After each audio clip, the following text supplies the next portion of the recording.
1% of HP decreased, increases critical damage by 1%. That's gonna happen. Alright, so a new Tower of God collaboration has just dropped. We're gonna be summoning 2 rotations and then showcasing the main character of the collab. Is it Hazard or Zahard? I'll take a look at the thing in a second. I think it's Hazard. Zahard sounds weird, but I don't know. Yeah, if you want to skip to the showcase, feel free to do so. Actually, let's do this one first. Guarantee it's hard ticket. If you want to skip to the showcase, feel free to do so. But we'll be doing 2 rotations, and hopefully, not getting too demolished. What was last banner? Last banner was Shin, but I don't count that one. And Shin I got demolished because I only got the guaranteed. So, let's keep it. Oh, like. I don't know. I don't remember, but I do know my luck has not been the greatest as of late. I did summon and made a video on the 9th anniversary banner on Dokkan, and if you watch that one, you know I just okay. That's the main. Isn't he supposed to be the main character? He's not though. The blonde guy is. I got demolished by Broly's banner. I actually summoned offline. It took me like 3,000 summons to pull 1 copy. Dokkan is a different beast though. That's the worst summoning game of all time. Because there's no pity. Counter? No? Okay. It is what it is, dude. Pity really helps. But yeah, I've been told by Tower of God fans that... So his name in game, let me actually check again, is... It is Zahard. Zahard? Data Zahard. And I was calling him Data because the girl is called Hayuri Zahard. So I was like, Zahard must be his last name because the other girl is also called Zahard. But apparently no, he doesn't. It is his last name, but he doesn't have a first name. Don't know how that works. He just has a last name. Okay. And she inherited his name or something. That's what I've been told. So, his name is nothing. I'll just keep calling him Zahard. And if I'm talking about the woman, if I'm talking about the woman, I'm gonna call her Yuri. If I talk about him, I'm gonna call him Zahard. Even though they're both called Zahard. I think it's not gonna be too complicated, but we're not gonna be talking about the woman very much, so like she kind of sucks. I hope she doesn't. From what we've seen that what she doesn't look very good. She looks like she kind of sucks. I hope this is not the case, but I'll be honest. I don't see it. I don't see her being a meta unit. Maybe a character we can actually, me with 15 million box AC, I can probably use her and not have a terrible time. But most people probably will not have that experience. Oh, next one. Next one? Is the next one? Yep. Yuri, speaking of. We want to 6-6 all of them, but if we can get Zahard's showcase as quick as possible, 6-6 as quick as possible, that'd be nice. Because this video will have his showcase, right? Again, if you're only doing the showcase, you already skipped. But if you're not watching this, this video is gonna have his showcase. But I'm definitely gonna be. I'm gonna go hard. Zahard even on him. Obviously UR gear. I already have it ready. Gonna do 6-6 True Awakening. True Awakening I don't have ready because I could not be asked to pre-farm. Dude, I hate that event. I'm waiting for the character made for the Demon King event, dude. That event sucks. I don't like it very much. Oh, I haven't really taken a look that much at the banner, but the banner is not horrible. We're very used to collab banners being complete ass, but I think this banner has tier, Blue Roxy, the newer Blue Roxy, not new anymore, but you know. It has Freya. It has characters that are usable, right? I would say Roxy is past her prime, I think, in PvP, but she's still a phenomenal Link and still a good PvE character. So, you know, if you don't have her 6-6 or don't have her at all, that could be a good time to get her. Because the thing is, you know, as much as I would say, you're always in best interest to pull for festival banners. Like, festival banners are always going to have the best value. This ZAHARD character, unless his stats are garbage, which I don't see that being the case. Usually they don't shaft stats like that anymore. Unless his stats are garbage, he is festival level. Like, people like to say that collab units fall off quick, but that is just not true. Like, there's no correlation with a character being a collab or with it being a character that's going to fall off quick.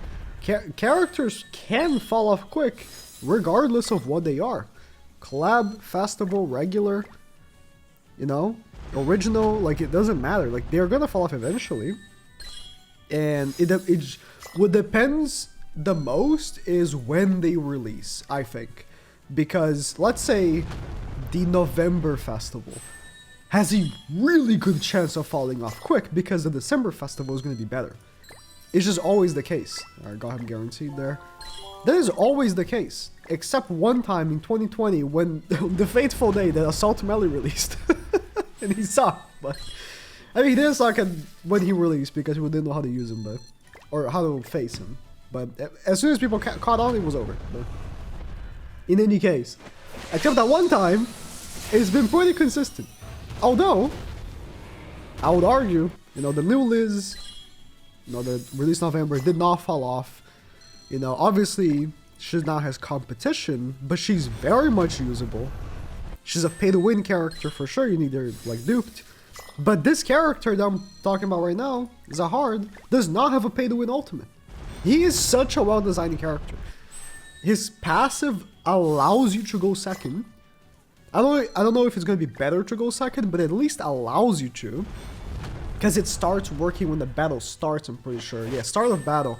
And you get the 30% damage reduction. Like, not many characters release, and their passive actually helps you when you go second. You know what I mean? Like, most characters, they design in a way that going first is better because they want you to put money in the game, you know? And if you go first, it's because you're a bigger whale, usually.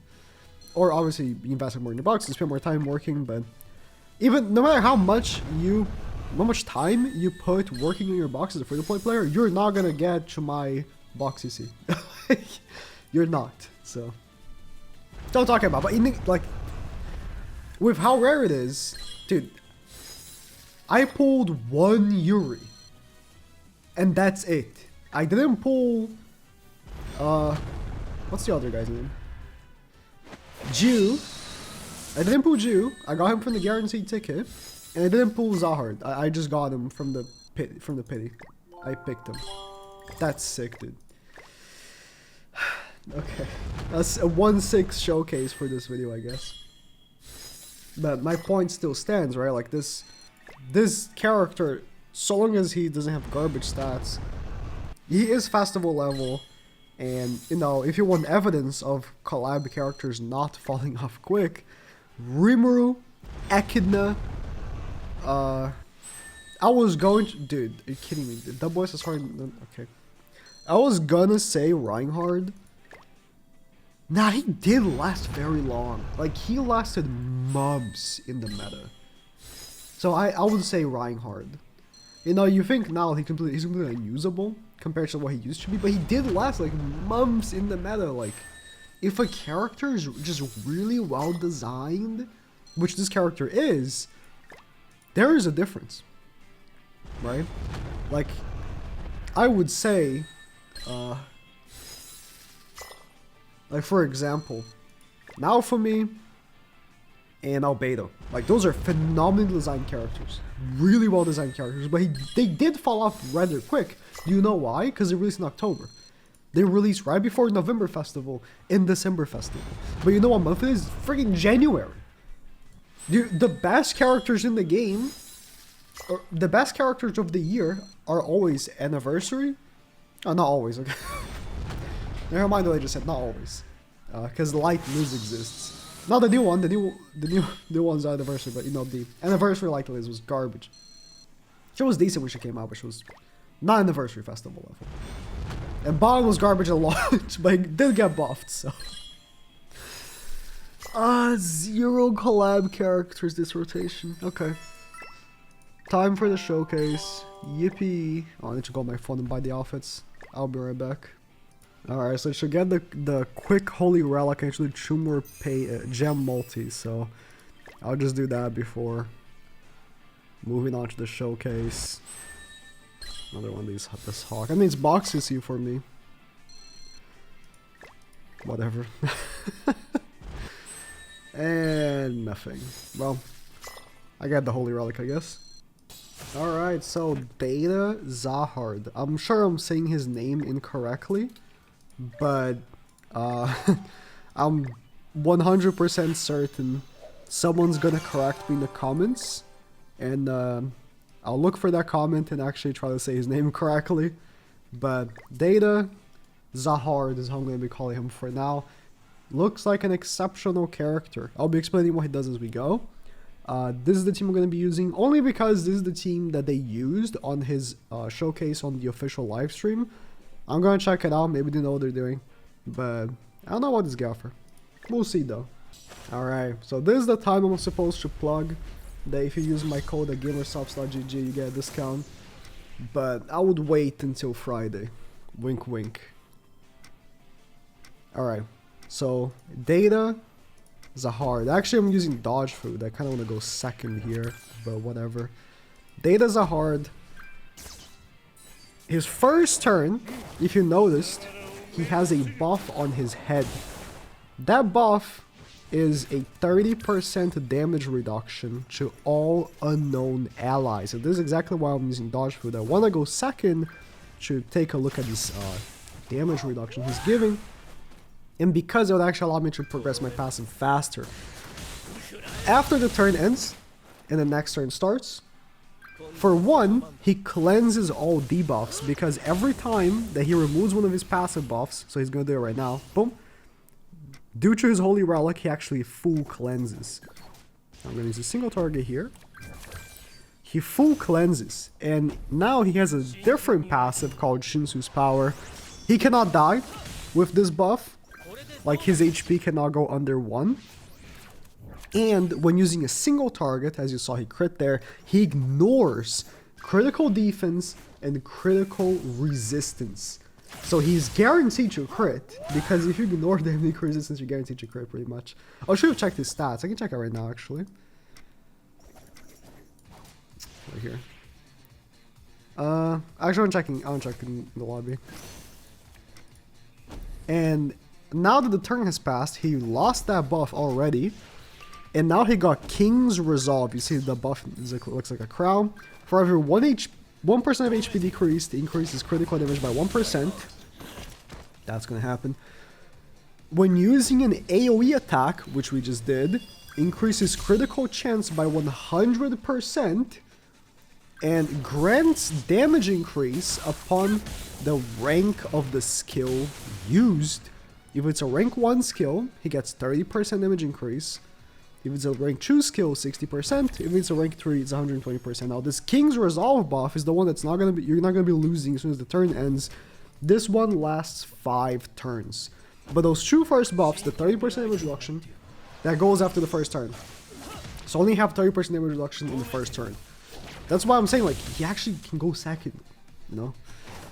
And if you go second, which I'm hoping I can show right now, when your turn starts, you actually lose that buff, and you already get the second buff straight away on your first turn, pretty much.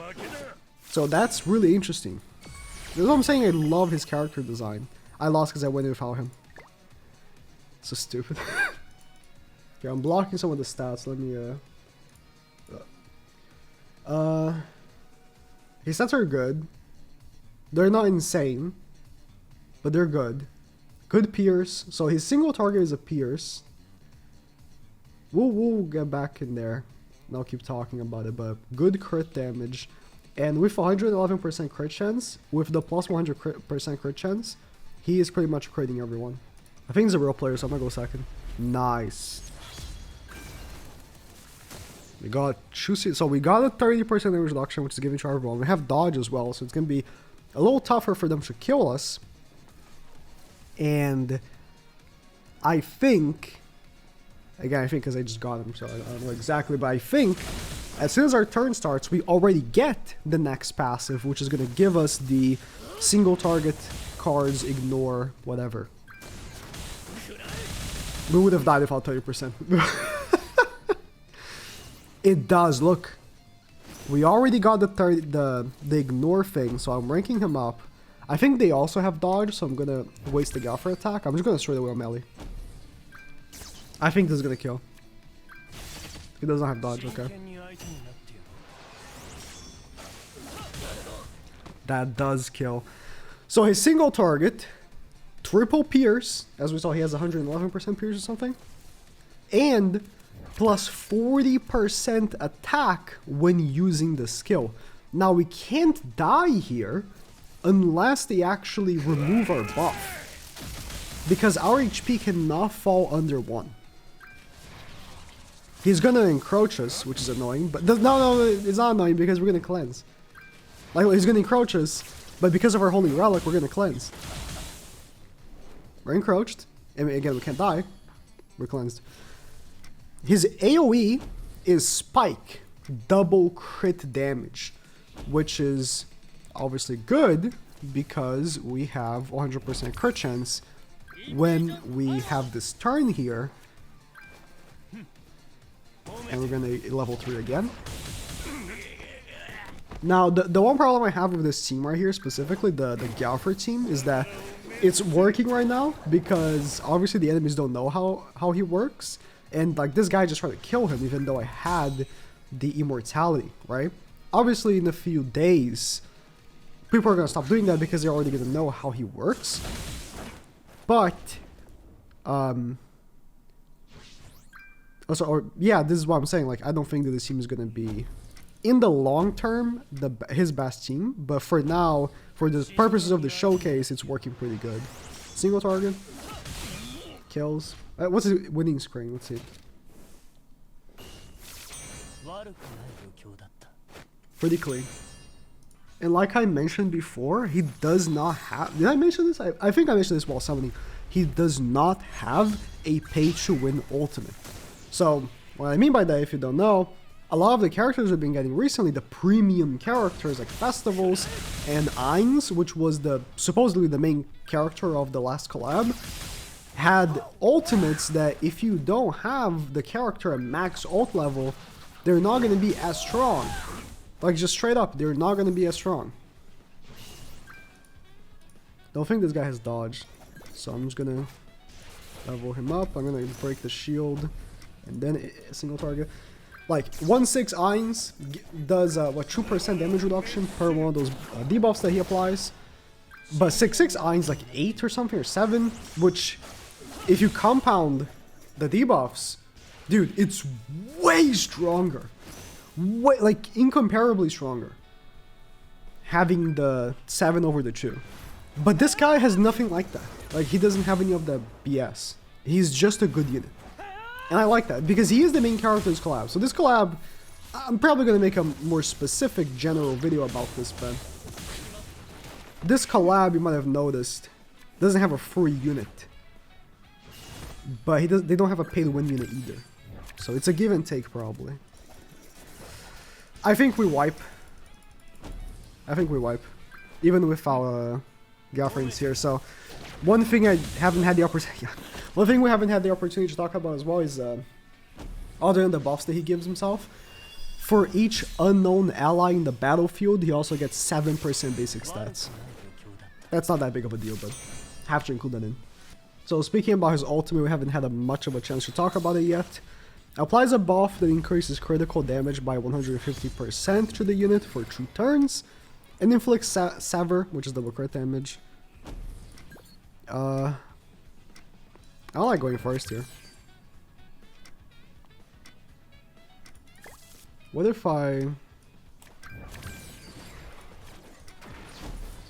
do this?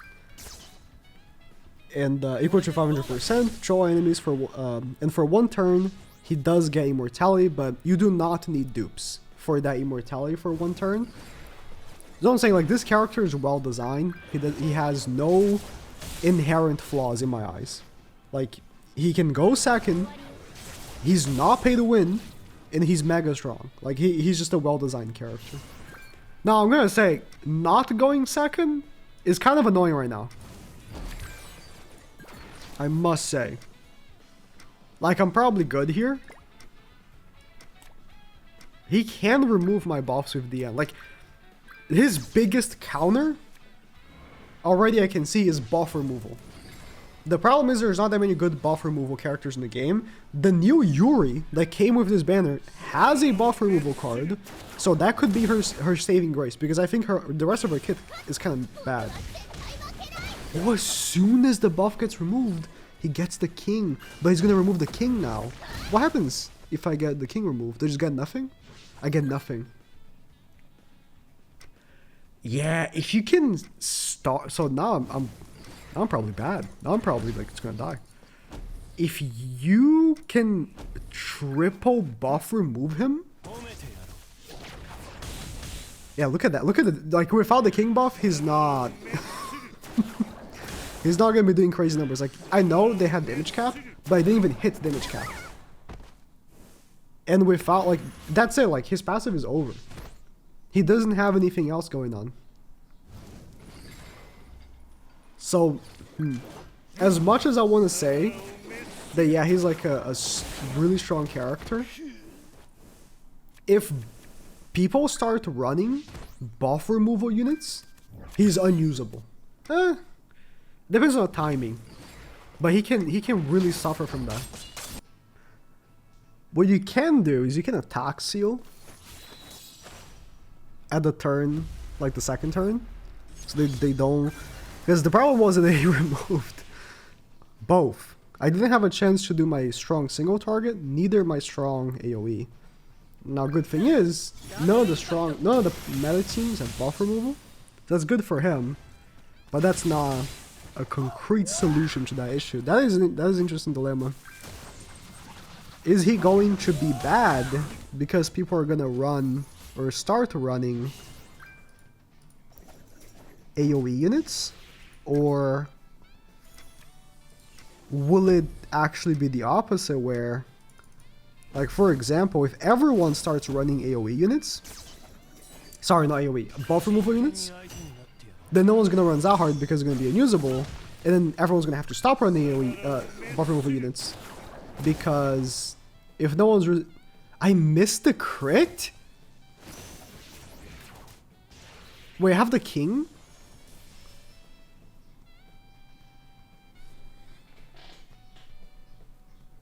What happened? He has Estarossa Commandment.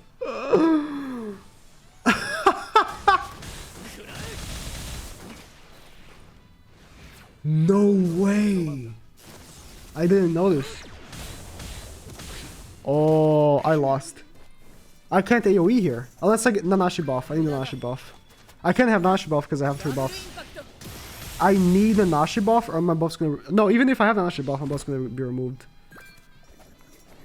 That's crazy. No! I insta-lose. Because I'm gonna get a buff removed. Dude. Are you kidding me? You can manipulate that. For sure. You can manipulate that. If you know they're using Estarossa, you can manipulate that. But still. Oh my god, that's so annoying.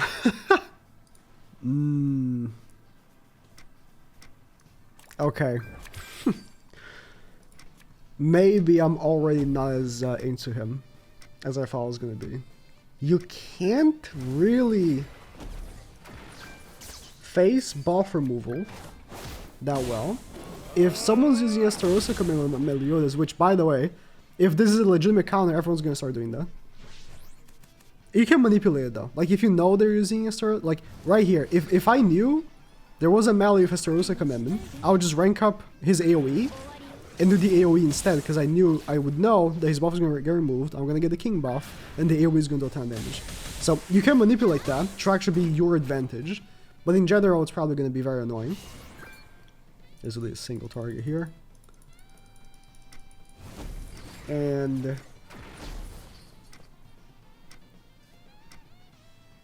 what was I gonna say?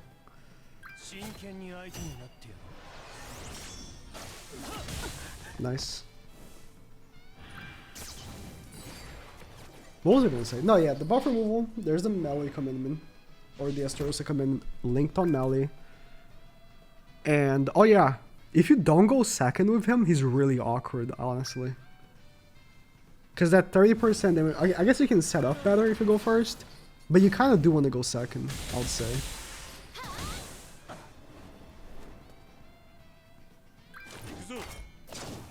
I can't die, so.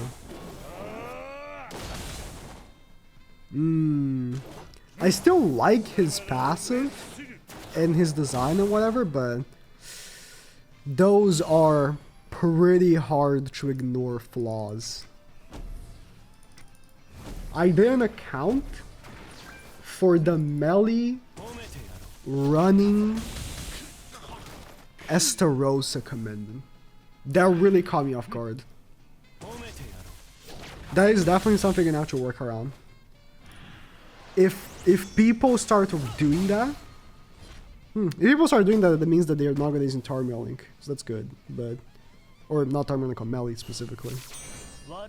You gotta like know. You gotta like work around it. A good thing, even though Estarossa is on the field, that doesn't really matter to us because Demon King cancels his commandment, so we're chilling in that regard. But again, like, you can manipulate the Estarossa commandment. If you know it's coming, you just... Oh, but... You just work around it. You just work around it. It depends, because if you're going second, and your first turn starts with the buff, do you get his buff before Nanashi is able to place his? That's my question here. I had 3 cards. You might be able to not even have to deal with it if Nanashi actually places it first. Now that I think about it. It will have... It's gonna be match to match. Because it caught me off guard, I wasn't able to work around it. I really want to show that you can definitely work around it and not lose the way I did. But you're gonna have to pay attention. That's the annoying thing. For one, I mean, they show when they start, right? Like, the commandment on the left here. But because I'm so used to not having to care about it, I didn't. If you know the commandment is there, so you're gonna have to pay attention, you can work around it. I definitely need to try other teams with this guy, by the way. Like, I'm still using this because it's working, and this is not his big showcase, but his initial one where I'm like testing the character for the first time. Learning the character is definitely gonna be easier to just, you know, working around the problems.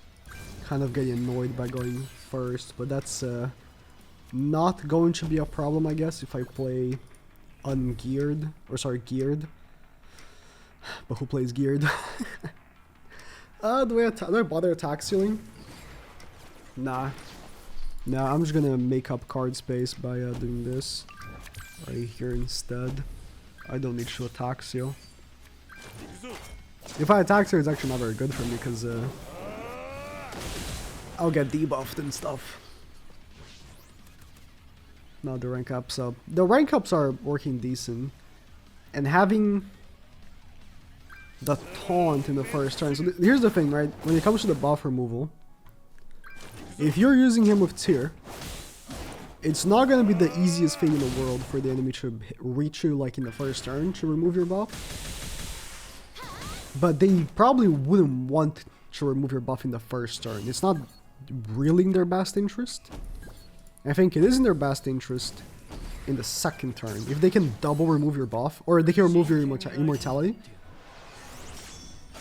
But that's the thing, like, who exactly are people gonna run to remove buffs? Like, we saw the DN, but that's like, bro, who's running that? Like, are people gonna start running that? That's the question. I don't know. Is it worth it? Is it worth running that team with DN to potentially, and I'm not even saying it's gonna be guaranteed because you might not be able to even do it, but potentially beat Zahards that way when that team is gonna get demolished by any melees you face, which I would venture to guess more people are still gonna be running melee than this guy. I think the easiest thing to assume, in my opinion, is that more people are gonna run the Estarossa commitment if Zahard does become an issue. Like, if running into him is annoying, more people are going to be running the Estarossa commitment. But I also think, then when you don't face Zahard, the Estarossa commitment is pretty useless, right? Like, you're not going to be having melee with Tarmiel Link, so time will tell on that. I do believe there is legitimate concern for some of these issues with him. But at the same time, it's like, yeah, are people gonna start doing these things though?